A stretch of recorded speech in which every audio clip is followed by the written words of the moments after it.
I was folding my son's tiny dinosaur t-shirts into a suitcase when my husband told me I was the one destroying our family. Not his sister, not the man who cheated on her for years. Me, his wife, the mother of his children. Mark stood in the doorway of our bedroom, jaw tight, fingers curled around the frame like he needed help holding himself up. Our daughter Lily's birthday balloons were still drooping in the living room, and there I was, packing to leave the house we'd built together because he had just suggested that I should go stay with my parents for a while if I couldn't handle having Amy around. Amy, his little sister, the broken-hearted victim who had moved into our guest room after her fiancé, Tom, blew up their 7-year relationship with a trail of affairs. When Mark offered her our home, I agreed. Of course I did. I know what betrayal feels like, and I would never wish that on anyone. But I thought a while meant a month.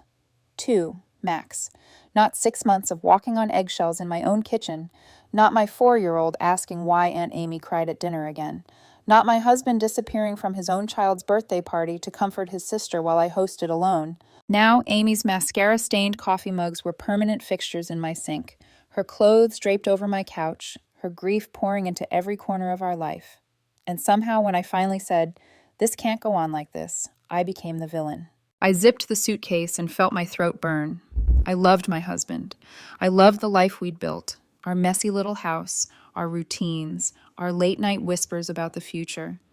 But I couldn't ignore the truth anymore. When Mark made a promise to his sister, he never checked if I was part of the deal. He chose for both of us. And now, after everything, after the fights, the temporary truce, the couples counseling, Amy finally moving out, she's back together with the same man who shattered her in the first place. Only this time, I'm not sure my marriage will survive round 2. I used to think the story was simple. My husband's sister moved in after a breakup, and it nearly ended my marriage. Now I know, that was only the beginning. If you'd met us a few years ago, you never would have guessed any of this was coming. Back then, Mark and I were that couple, the college sweethearts who somehow made it. We met when I was a junior in education, lugging a tote bag full of children's books, and he was the slightly sleep-deprived computer science senior who lived on coffee and late-night coding sessions. We met in the campus library, of all places. I was at a group table with lesson planning materials spread everywhere. He sat down across from me, opened his laptop, and immediately knocked my stack of construction paper onto the floor.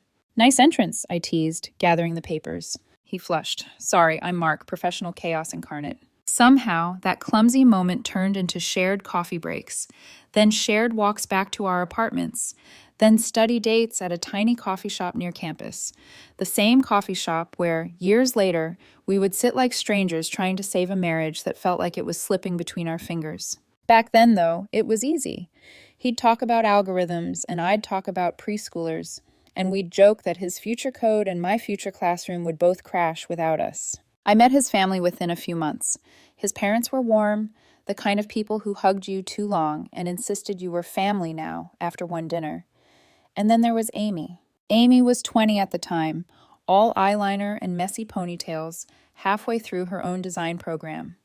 Mark lit up around her in this specific way, half big brother, half bodyguard. "This is my baby sister," he said, an arm around her shoulders. "She's trouble." Amy rolled her eyes. "He's dramatic. Don't believe a word he says." It was obvious they were close. Inside jokes, shared looks, stories from childhood where Mark was always the one stepping between Amy and the world. Bullies, unfair teachers, bad dates. I thought it was sweet, honestly. I liked that he was protective. I just didn't realize how far that protectiveness could go. After I graduated, we moved in together to a small apartment with creaky floors and a fridge that hummed like it was complaining. We got married a year later, nothing extravagant, just a simple ceremony with our families, some fairy lights, and a lot of happy tears. Amy was there, of course. She cried almost as much as Mark's mom did. Somewhere around that time, Amy started dating Tom. He was Mark's age, handsome, in a polished, easy way, the kind of guy who knew exactly what to say to make parents like him. At first, I thought they were great together. He'd wrap an arm around her shoulders, whisper something, she'd laugh. They had that shiny, Instagram-ready relationship that made everyone say, "They're perfect."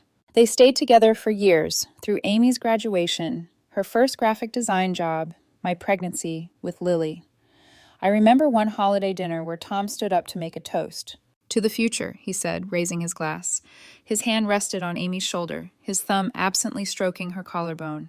To love that survives finals, low-paying entry-level jobs, and Mark's terrible fantasy football strategies. Everyone laughed. Mark pretended to throw a bread roll at him. Amy glowed under the attention. When they got engaged, it felt inevitable. Amy showed up at our house with a ring on her finger and her eyes wide. "Is this actually happening?" she squealed, shoving her hand into my face. I hugged her and pulled her into our kitchen, the kids' snack cups still scattered on the counter. "Of course it is. You two are like the poster couple for meant to be." She asked me to be her maid of honor, and my heart genuinely swelled. I dove into mood boards and venue tours, helping her pick flowers, while keeping Lily from eating the sample cupcakes. Tom would pop in after work and kiss her cheek, making some comment about how he'd married into the best wedding planning committee before the wedding even happened. Our life felt full, chaotic in the normal way. By then, Mark and I had our rhythm. He worked long hours at the startup. I stayed home with Lily and, later, Ethan. We weren't rich, but we managed. I missed my kindergarten classroom sometimes, the tiny chairs, the glue sticks, the feeling of watching a child finally understand something. But I loved being home with the kids, too. Mark would come home exhausted, laptop bag slung over his shoulder, and drop a kiss on my forehead while I stirred something on the stove. "How are my monsters today?" he'd ask, scooping Lily up into his arms as she squealed. "They're angels," I'd reply. "I am the monster." There were cracks, looking back. Little moments where his loyalty to Amy overshadowed everything.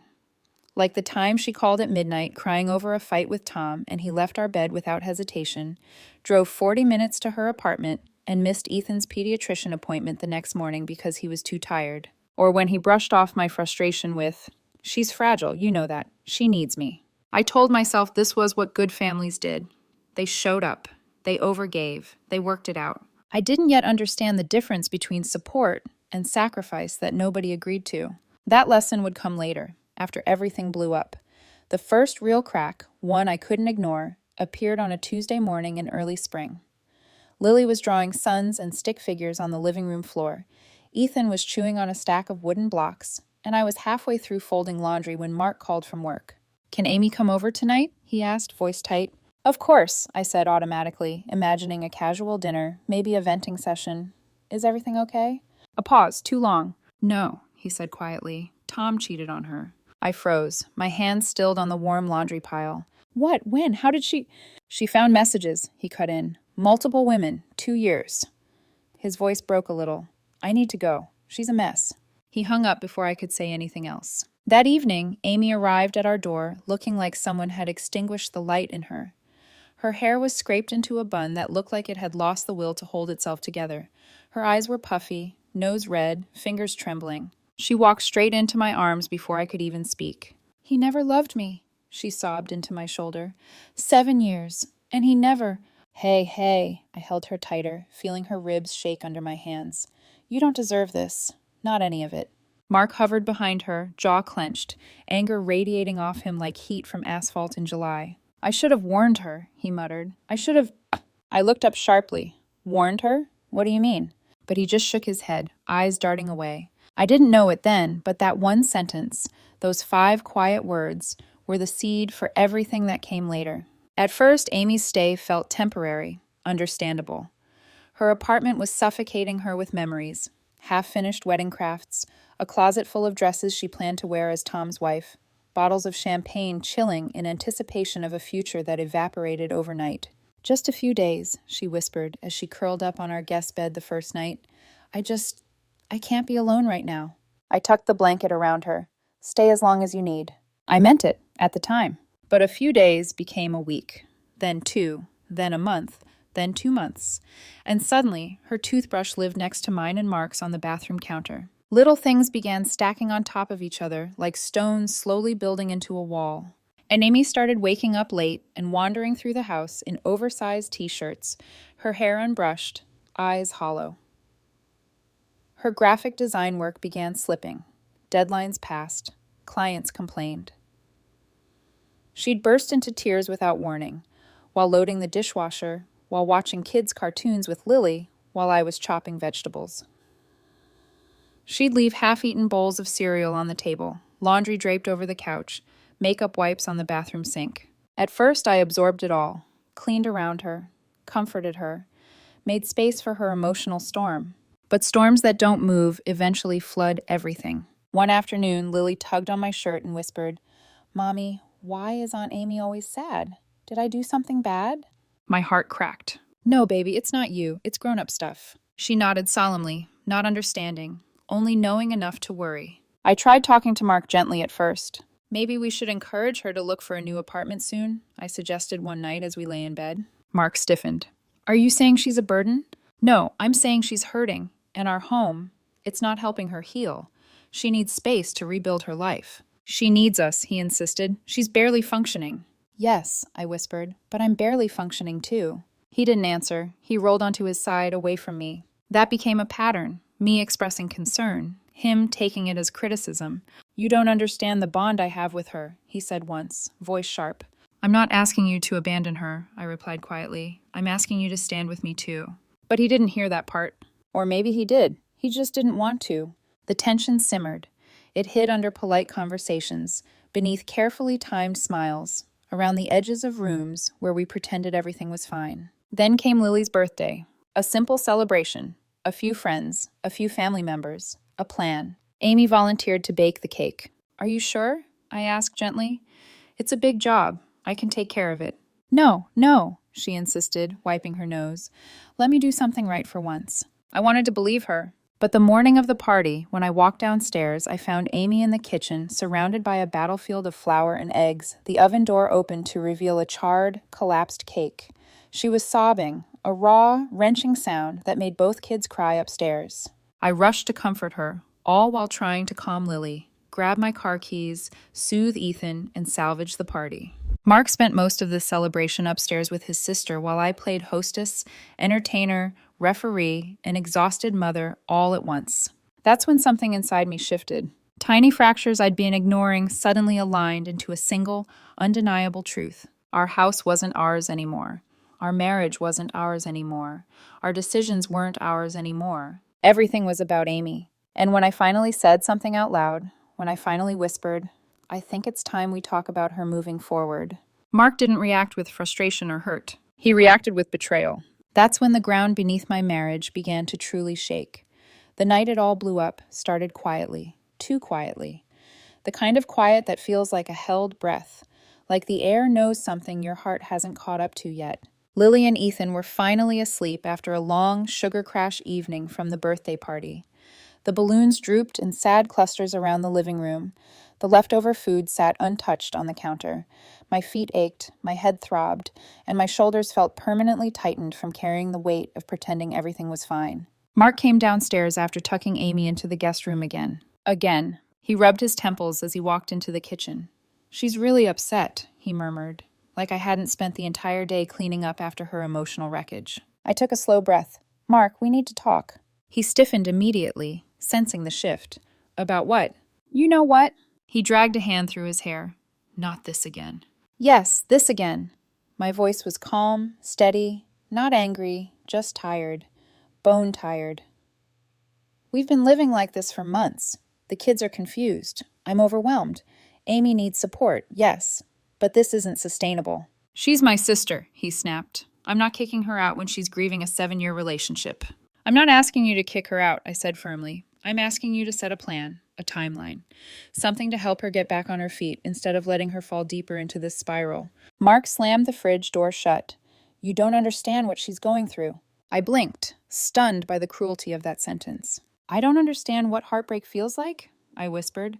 "I don't understand what betrayal feels like?" His face twitched. He hadn't meant it that way, but the damage landed anyway. He exhaled sharply. "That's not what I meant." "But it's what you said." Silence stretched between us like a frayed rope threatening to snap. I steadied myself. "Mark, she needs help. Real help. Therapy. Routine. A space where she can rebuild herself. This isn't helping her, and it's hurting us." His eyes flashed. "So now I'm a bad brother for wanting to protect her?" "That's not what I said." "Well, it sure sounds like you want her out." I closed my eyes for a moment, gathering the strength I needed. "Mark, this is our home, our kids, our marriage. You don't get to make a unilateral decision that affects all of us." There it was, the line he'd been avoiding. the truth neither of us could ignore anymore. His jaw tightened. I didn't make a unilateral decision. Yes, I said softly. You did. You decided she could live here indefinitely without talking to me. And I've been trying to hold everything together ever since. He froze. So what? He finally spat. You think I should have just told her to get lost? Is that the kind of person you want me to be? No, I said. I want you to be my partner. I want you to see me too. To care about my feelings as much as you care about hers. And then he said the sentence that would shatter everything. If you can't handle having Amy here, maybe you should go stay with your parents for a while. The world went silent. My heartbeat hammered in my ears, loud and sudden. I stared at him, waiting for him to take it back. Laugh. Say he was overwhelmed. Say he didn't mean it. But he didn't. He stood there, arms crossed, face hard, like he hadn't just shoved his wife out of their own home. You know that feeling when you realize in a single instant that you're alone in a place where you should feel safest? It feels like cold water rushing through your veins. It feels like betrayal, not loud, not dramatic, but quiet and sharp and devastating. I swallowed. You want me to leave with the kids? He hesitated. Too late. I think it would give everyone space, he said, until you can be more supportive. My throat tightened, my lips trembled, but I refused to cry in front of him. Okay, I whispered, if that's what you want. His expression flickered. Regret, maybe. Fear. A flash of something human under the frustration. But he didn't stop me. He didn't reach for me. He didn't say my name. Instead, he watched as I walked upstairs, pulled out the suitcases, and began quietly folding my children's clothes. The soft rustle of fabric and the zipper sliding shut sounded painfully final. When I lifted Ethan from his crib and held him against my chest, his warm little body curled instinctively into mine. I kissed his head and tried not to sob. When I carried Lily to the car, half asleep, she murmured, Mommy, where are we going? To Grandma and Grandpa's, I said gently. Just for a little bit. Because Aunt Amy is sad? A tear slipped down my cheek. Something like that.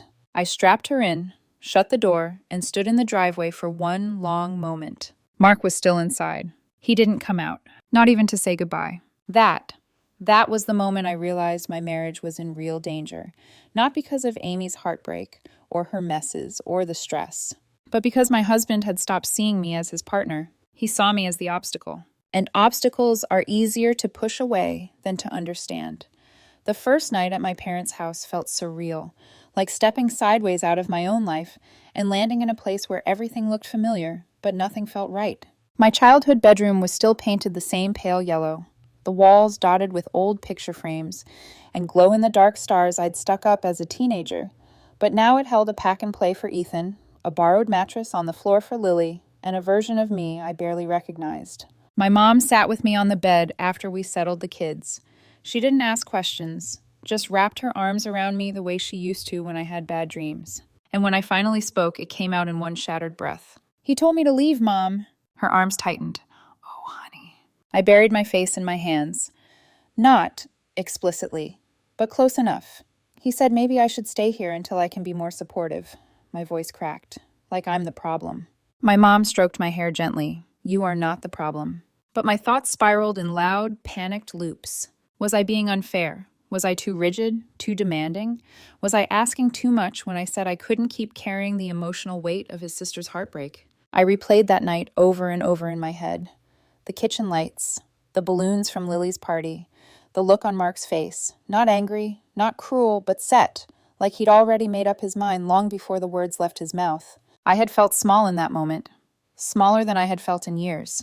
And yet, beneath the grief, there was something else too, something sharper. Anger, not explosive rage. No yelling or plate-breaking fantasies. Just a deep, ache-filled anger at the man who vowed to build a life with me, then pushed me out of it the moment protecting his sister became inconvenient. Over the next few days, Mark's messages poured in. At first, they were frantic. Please answer. Where are you? Are the kids okay? Then they turned apologetic. I didn't mean what I said. I was overwhelmed. We can talk this out. Then defensive. You're overreacting. Amy is going through hell and I'm doing my best. You abandoned me during a crisis. And then, blaming. You've never liked her. You're making this harder than it needs to be.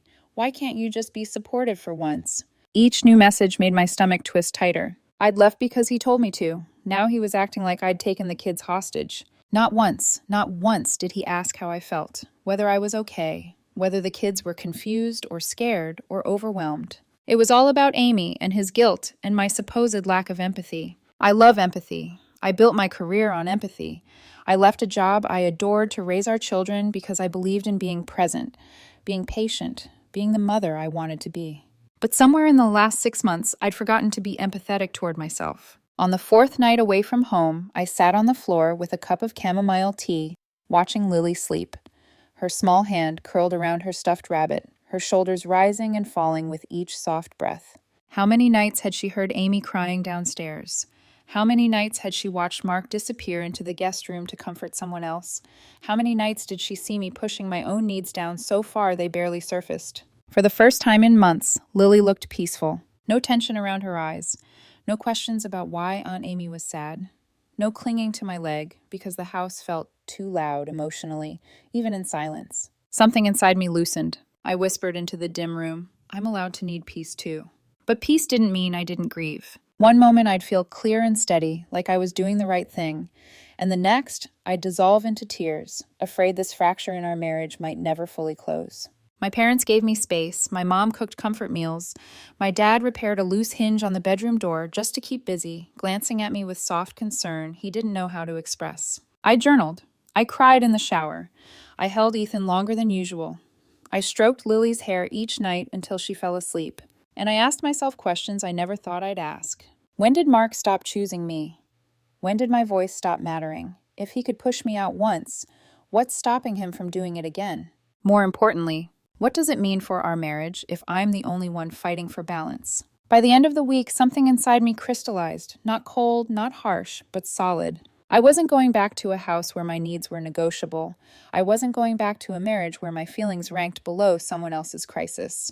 I wasn't raising my children in an environment where emotional boundaries vanished the moment someone else demanded attention. If Mark wanted our family back, if he wanted me back, he would have to meet me in the middle. Not as Amy's protector, but as my husband, as Lily and Ethan's father, as the partner he promised to be. And that realization, that shift, that was the moment I began reclaiming myself. 2 weeks after I left, Mark finally agreed to meet me, alone, without Amy, without distractions, without the emotional storm clouding every inch of our home.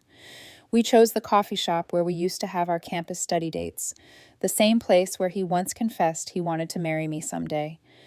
The same place where I felt butterflies every time he smiled over the rim of his mug. Now, walking in, my stomach felt tight, not fluttery. Hope and hurt and fear twisted together. Mark was already there, sitting by the window. He looked worn. Shadows under his eyes, shoulders slumped, fingers tapping nervously against his cup. When he saw me, his face cracked open. Relief, guilt, something softer too. But none of it erased the distance between us. I sat down slowly. He cleared his throat. I'm glad you came, he said quietly. I needed answers, I replied. We both do. The conversation began stiffly. Neutral topics, small talk that tasted like cardboard. Then, somewhere between sips of lukewarm coffee, the surface cracked. Mark leaned forward, elbows on the table, voice low.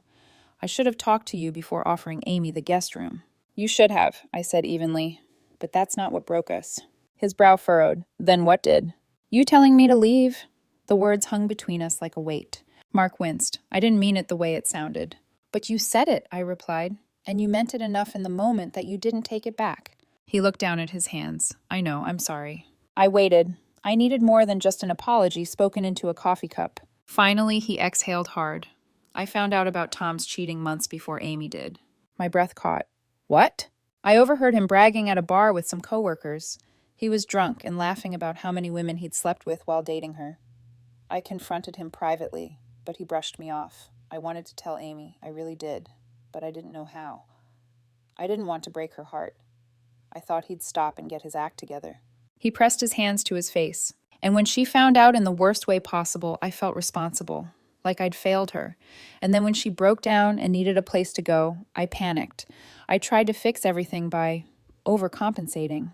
There it was, his guilt, the root of every chaotic, painful choice he made in the past 6 months. For a moment, my anger softened, not vanished, but shifted, like a puzzle piece sliding into place. So you let your guilt override our marriage, I said gently but firmly. You made promises to her that we had to carry, and you never once asked how I was coping." He nodded slowly. "You're right. I was drowning, Mark." My voice cracked. "And you didn't even see it." His eyes filled. "I'm sorry, I really am. But remorse isn't change. Remorse is the doorway. Change is the step through it." "Sorry isn't enough," I whispered. "Not for what this cost us." We agreed, finally, to set a plan.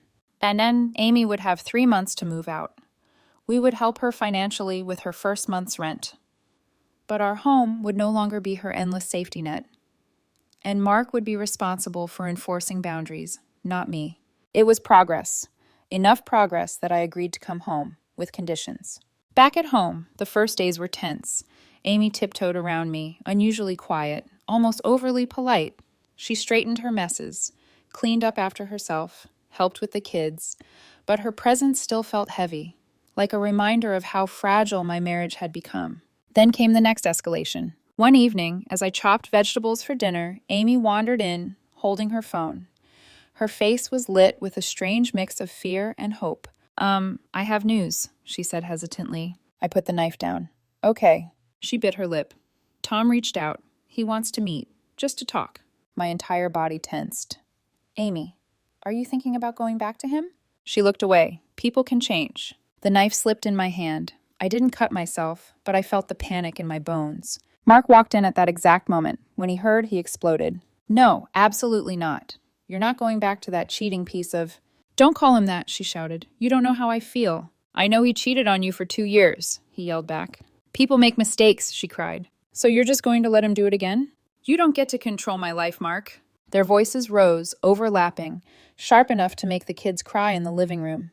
I rushed to scoop them up, shielding their ears, my own heart pounding. The tension in our living room swelled until it felt like a living thing, ugly, loud, suffocating. Amy stormed to the guest room. Mark stood in the kitchen, breathing hard, his hands shaking. I held Lily and Ethan, both clinging to me. This chaos was exactly what I'd been fearing. That night, after the kids were asleep, I sat with Mark on the couch. "You can't control her decisions," I said softly, "but you can control your reactions, and we can control our boundaries." He looked defeated. "I don't want her getting hurt again." "I know, but hurting us to save her isn't the answer." His voice cracked. "I don't know how to balance this." I touched his hand. "Then we learn together, or we lose everything." The next morning, Mark apologized to Amy. I apologized for the tension. Amy apologized for not recognizing how much strain she'd caused. It wasn't perfect, but it was a start. She agreed to keep looking for an apartment. Mark and I started couples counseling that week. And slowly, so slowly, it felt like the ground beneath us stopped shaking. But just as we began rebuilding, the story took an unexpected twist. One that would either push our marriage into true healing or break it for good. Even though things were improving on the surface, something inside me was unraveling. You don't notice emotional exhaustion right away. It creeps, it accumulates. It tightens around your chest gradually until one day you realize you can't breathe the way you used to. 3 months into Amy's stay and 1 month after I'd returned home, our house felt calmer but hollow, quieter yet heavy, peaceful yet fragile enough that the slightest shift could shatter it. And that shattering came in the form of a single conversation. It happened late one night. The kids were asleep. The dishwasher hummed. I was folding laundry on the couch, trying not to think about how the clothes never seemed to end, and neither did my anxieties. Mark walked in and sat down slowly, like he wasn't sure how close he was allowed to get. "Can we talk?" he asked. My stomach clenched. "About what?" "Amy, moving out." I kept folding a little tank top for Lily. "She agreed to move within 3 months." "I know," he hesitated, "but I think we should extend it." My hands froze mid-fold. "What?" "She lost a client last week," he said. "Money's tight for her, and she's still emotionally fragile. I don't think she's ready to be on her own." Something inside me snapped downward, sharp, fast, cold. "No," I said quietly. Mark blinked. "No?" "No, Mark." I set the clothes aside. "We agreed on a timeline. We agreed she needs independence. We agreed we need space to repair our marriage." "She'll still be close by," he insisted. "We can see her all the time." "That's not the point." "Then what is the point?" he asked, frustration rising. "The point is that I need a home that feels like mine again," I said, voice trembling. He exhaled through his nose. "You're exaggerating." There it was, minimizing, dismissing. The spark that would ignite everything I'd been swallowing. I'm not exaggerating. My voice cracked. I feel invisible in my own house. I feel like I'm second to every crisis she has. I feel like you'd rather bend your entire life around her comfort than protect your own marriage. Mark's jaw tightened. That's not fair. What's not fair, I whispered, is being told to leave my home while you made room for her. His face twisted with regret. Too late, too slow. You said that in anger, he murmured. It doesn't matter, I said. I still left. The room pulsed with silence. Then he said the words that broke me. I can't just stop being her protector, you know. She needs me. She always has. And I don't? I whispered. Mark froze. And that's when I realized something devastating. Not that he didn't love me, but that he didn't see the ways he hurt me. He saw Amy's tears. He saw her heartbreak. He saw her struggle to get out of bed, to work, to breathe. But he didn't see mine. He didn't see me carrying the house alone. Didn't see my anxiety spiraling every time she cried and the kids panicked. Didn't see me shrinking to make space for everyone's emotions but my own. And when I finally reached my breaking point, he saw that as betrayal too. My chest tightened painfully, my vision blurred. I can't keep doing this, I whispered. I can't be the only adult in this marriage who thinks our well-being matters. Mark looked genuinely stunned. You think I don't care about us? I met his eyes. I think you care about everyone else first. The words shattered him, and me. He looked away, swallowing hard. I don't know how to fix this. And for the first time since I'd known him, I didn't know if I wanted him to. That night, after he went upstairs, I sat alone in the dimly lit living room, hugging my knees to my chest. The house was silent except for the soft ticking of the wall clock. Tick, tick, tick. Each second felt like a reminder of the time slipping through my fingers. I didn't cry at first. I just stared at the blank TV screen, seeing my reflection. Dark circles, tired eyes, a woman who once loved her marriage with her whole heart, now wondering if love was enough. When the tears finally came, they were silent, heavy, unstoppable. I cried for the marriage I used to have, for the man Mark used to be, for the woman I used to be, certain, confident, hopeful, for the peace that felt so far away, for the fear that maybe, just maybe, I'd lose everything while trying to hold on to myself. It was the first time I allowed myself to think the unthinkable. What if this marriage doesn't survive? What if we're already too far gone? The loneliness of that thought wrapped around me like a cold blanket, and for the first time since everything started, I felt truly, heartbreakingly alone. That was my darkest moment. And I didn't know it then, but it was also the turning point that would force everything to change. The shift didn't happen in a dramatic confrontation, not in a screaming match, not in an emotional breakdown. It happened on an ordinary Tuesday afternoon, quiet, unplanned, almost anticlimactic. I was at the park with Lily and Ethan. The kids were chasing pigeons near the fountain, laughing, while I sat on the bench trying to pretend my life wasn't falling apart at home. My thoughts drifted in circles. Mark, Amy, boundaries, guilt, the slow erosion of my marriage. Then a shadow fell over the bench. I looked up to see Nancy, one of our neighbors, a gentle woman in her 60s, who walked her golden retriever through the park every day. We always exchanged polite greetings, nothing deep. Today, though, she paused. You look exhausted, she said in that blunt but kind way, older women somehow perfect. My laugh came out brittle. It's been a lot. She sat beside me without asking, her dog settling at her feet. Marriage trouble? Normally, I would have deflected, but something inside me cracked open. Maybe I needed someone neutral, someone with no history, no bias, no emotional ties. So I told her, briefly, quietly, carefully, everything. Not every detail, but enough. Amy moving in, Mark's guilt, the lack of boundaries, the emotional burden spilling onto my kids, and the night he told me to leave. Nancy listened without interrupting, eyes soft but steady. When I finished, she let out a thoughtful hum. You know, she began, when my husband and I were newly married, his brother moved in with us. Divorce, depression, the whole thing. It nearly ended us too. I blinked. Really? Oh yes, she nodded. And do you know what I learned? Sometimes the marriage doesn't break because of the crisis. It breaks because one partner forgets that their spouse is their first family. My breath hitched. That's exactly how it feels, I whispered. She nodded.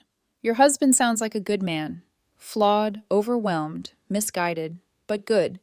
The question is whether he's willing to learn. Learn what? That loving someone doesn't mean sacrificing everyone else to save them. She paused, then added softly, And loving his sister doesn't mean losing his wife. The words pierced straight through me, clean, precise, undeniable. For months, I had twisted myself into knots trying to explain my hurt, trying to make Mark understand where I was drowning.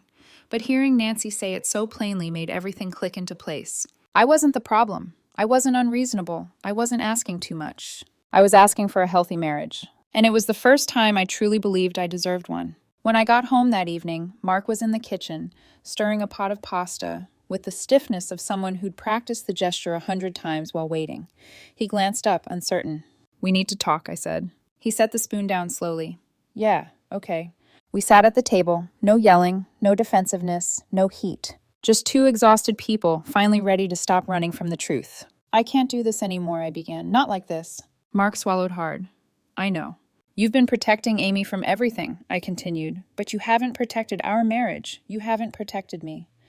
I'm your wife, Mark. I should come first. Not the crisis of the month, not the guilt you carry, not someone else's emotional needs." He lowered his gaze, shame flickering across his face. "You're right," he whispered. "I didn't see it. I was so focused on making up for not telling her about Tom that I didn't realize I was hurting you." "And the kids," I added quietly. He winced. "I know, I hate that I did that." Silence stretched between us, but this time it wasn't hostile. It was the silence of understanding, of truth settling into place, of two people finally facing the same direction instead of pulling apart. "I want our marriage back," he said, voice trembling. "I want us back. Tell me how to fix this." I met his eyes. For the first time in months, I believed he meant it. "First," I said, "Amy needs an official deadline for moving out. A real one we stick to." He nodded immediately. "Done." "Second, we keep going to counseling, not just for communication, but to rebuild trust." Another nod. "Anything." "And third," I took a breath, "we need boundaries with both families. We protect this home first, always." Mark's eyes filled. "I can do that," he whispered. "I should have done that from the start." Then came the moment that shifted everything. He reached across this table, slow, hesitant, and took my hand. "I don't want to lose you," he whispered. "I don't want to lose our family. I'm sorry I made you feel like you weren't enough." Tears welled in my eyes, but they weren't from pain this time. They were from relief. Not victory, not closure, not a perfect solution, but hope, real grounded hope. For the first time since Amy's breakup detonated our lives, I felt like Mark saw me, not as a nuisance, not as someone who couldn't handle things, but as his partner, as the woman he chose to build a life with. And I realized something important too. I wasn't powerless, I wasn't invisible, I wasn't alone. This was the turning point, not because things magically improved, but because we finally stepped onto the same side of the battlefield. And for the first time in months, I believed we might actually make it. When change finally came, it didn't arrive in a blaze of glory. No explosive confrontations, no dramatic exits, just slow, steady shifts, tiny decisions that began reshaping the entire structure of our family. But one thing was clear. The fallout from the past 6 months was far from over. 1. Amy moves out, and reality hits her hard. 2 weeks after our turning point, Mark sat down with Amy in the living room. I stayed in the kitchen, not to hide, but because this conversation needed to be between them. I heard murmurs at first, then raised voices, then silence, then the soft, heavy sound of someone crying. When Amy finally emerged, her eyes were red but determined. I get it," she whispered to me. "I didn't before, but I do now. I overstayed. I stopped trying. I made this house feel suffocating." Her voice cracked. "And I really am sorry." It wasn't eloquent, it wasn't wrapped in a bow, but it was sincere. She moved out 3 weeks later into a small, quirky studio apartment with slanted ceilings and a fire escape covered in potted plants. Mark and I helped her paint the walls. I brought her a first apartment basket, coffee, soap, cozy socks, candles. She hugged me fiercely, crying into my shoulder. But as she settled into her new place, a new truth crystallized. Amy didn't actually need rescuing. She needed consequences. She needed responsibility. She needed to grow up. Mark finally understood that too. And with that realization, the weight on our home lifted. Almost immediately. 2. Mark's parents find out, and the backlash begins. We knew it was coming. His parents, who adored Amy and believed she could do no wrong, had been asking more questions lately. So when they called, furious and accusatory, it wasn't a surprise, but it still stung. "How could you throw your sister out?" his mother demanded. You know how fragile she is, his father added. And you, his mother turned her ire toward me. I know this was your doing. I braced myself, ready for Mark to hesitate or soften, but he didn't. With a calmness I had never seen in him before, Mark said, Mom, Dad, stop. This was my decision, not hers, and it was the right one. Amy is thriving now, and my marriage needed boundaries. Silence. Thick, shocked silence. Then his mother tried again. But she told us. I don't care what she told you, Mark said, firmer now. I'm telling you the truth. For the first time in our entire marriage, my husband stood between me and his family's judgment. I didn't say a word, but inside me, something unknotted. Respect, hope, validation. The fallout from that call lasted weeks. They were icy, dramatic, and passive-aggressive. But Mark stood his ground every single time. And I watched the man I married become a man who fought for us, not against us. 3. Counseling breakthrough. Seeing the blind spots. Our couples counselor asked us to do a role reversal exercise. I played the version of Mark who defended Amy at all costs. Mark played me, overwhelmed, unheard, raising 2 children practically alone. At first he laughed, awkward, uncomfortable. But as the exercise continued, he stopped laughing. He pressed his palms to his face and whispered, "Oh my God, this is what I did to you." Not accusatory, not self-pitying, just honest. He looked at me with tears trembling in his lashes. "I'm so sorry," he said. "I didn't see it. Not any of it. I thought I was helping her, and I was hurting you." I took his hands. "And now you see it," I whispered. "That's what matters." That day felt like the true beginning of healing. 4. The unexpected twist. Amy's closure with Tom. Just when things began leveling out, Amy dropped another bomb. During one of our weekly dinners, yes, weekly, now that she lived separately, our relationship had become warm again.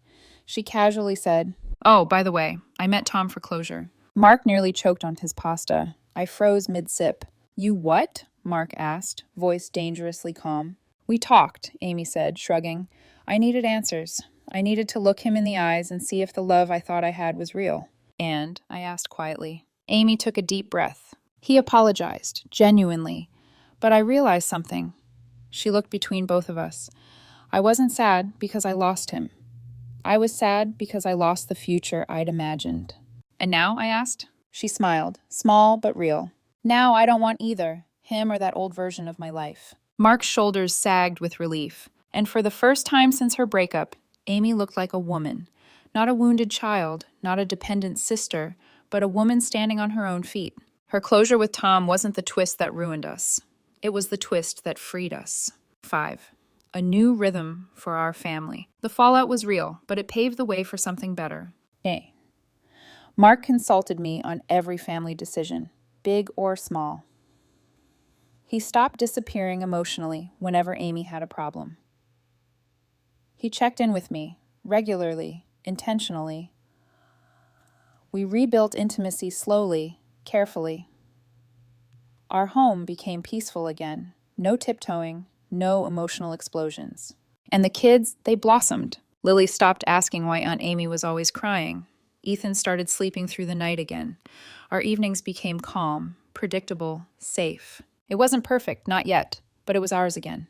Ours. Standing in our quiet living room one night, watching Mark read to Lily while Ethan curled against my side, I realized something important. The crisis didn't break our marriage. It revealed the cracks already there. And the fallout? The fallout forced us to rebuild stronger. Not with fear, not with resentment, but with intention. With awareness, with boundaries, with partnership, and most importantly, with respect. For the first time in months, I felt like the foundation of our marriage wasn't crumbling. It was solidifying.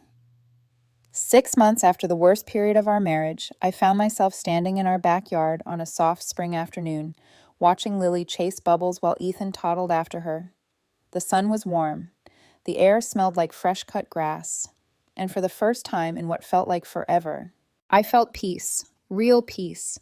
Not the fragile kind that cracks under pressure, but the steady kind that grows from rebuilding something intentionally, brick by brick. Mark slid open the back door and stepped outside, carrying 2 glasses of iced tea. He handed one to me, then wrapped an arm around my waist. His touch felt different now, not automatic, not guilt-driven, present, deliberate, a choice. "You look happy," he murmured into my hair. "I am," I admitted softly. Finally. He kissed the side of my head. "Thank you for not giving up on us." I leaned into him. Thank you for fighting for us. We stood like that for a quiet moment, the sound of our children laughing in the background, Amy's weekly dinner planned for the next day, counseling sessions reduced to monthly check-ins, not because we were falling apart, but because we wanted to keep growing. Growth. That was the surprising gift of all the pain. Not just for me or Mark, but for all of us. Amy was thriving. Her new job treated her well. Her apartment felt like a sanctuary instead of a hiding place. She began dating a kind man she met through work. Not rushing, not clinging, just moving forward. When she visited us once a week for dinner, she'd hug me and say, "Thank you for helping me see myself again." But the truth was, she did that herself. We just made space for her to rise instead of keeping her dependent on the ground. Mark was different too. He didn't try to be his sister's savior anymore. He didn't make unilateral decisions about our family. He didn't shrink away from hard conversations with me. He showed up every day. If the kids needed something, he did it before I had to ask. If I seemed overwhelmed, he put his laptop away and stepped in. If Amy called crying, he comforted her and then directed her toward healthier coping methods, not our guest room. He became not just my husband again, but my partner, someone who carried the emotional load with me, not behind me. And then there was me. I didn't realize how deeply I had buried my own needs until everything fell apart. Pain forced me to unearth them. Boundaries forced me to honor them. Counseling helped me give them language. I started my digital marketing courses. I began carving out time for myself, real time, without guilt. I spoke up without apologizing for having feelings or needs. And slowly, I remembered who I was before I spent months putting out emotional fires for everyone except myself. I wasn't just a mom, or a wife, or someone's support system. I was a woman deserving of peace, respect, and partnership. And for the first time in a long time, I felt like one. One evening, while we were cleaning up after dinner, Mark stopped me, his expression gentle but serious. "I know I can't undo the way I let you down," he said, taking my hands. "But I learned something. Loving you means choosing you, even when someone else needs me. Especially then." Tears filled my eyes, soft ones this time, not the ones born from despair. "And I learned something too," I whispered. "Loving someone doesn't mean losing yourself." He nodded, pulling me into his chest. "We're better than we were." "Yes," I whispered, "because we fought for better." As I tucked Lily into bed that night, she looked up at me with sleepy eyes and asked, "Mommy, is Aunt Amy still sad?" I smiled gently. "No, baby, she's getting happy again." Lily nodded, satisfied. "Good. I didn't like when people were sad in our house." My chest tightened in that warm, bittersweet way only motherhood can create. "Me neither," I whispered. She curled into her blankets. "But we're happy now, right?" I brushed her hair back. "Yes, sweetheart, we're happy now." And for the first time, I believed it without hesitation. The lesson. What I learned, what I hope anyone listening learns, is this. Love can coexist with boundaries. Empathy can coexist with self-respect. Supporting someone doesn't mean sacrificing yourself. And marriage isn't measured by how you handle the easy seasons, but how you rise from the hard ones. In the end, Amy didn't ruin our marriage. Her heartbreak simply revealed our cracks. And once we stopped pretending they weren't there, we learned how to rebuild something stronger, steadier, more honest. Something worth staying for. Because sometimes, the crisis you think will destroy you is actually the one that forces you to become whole again.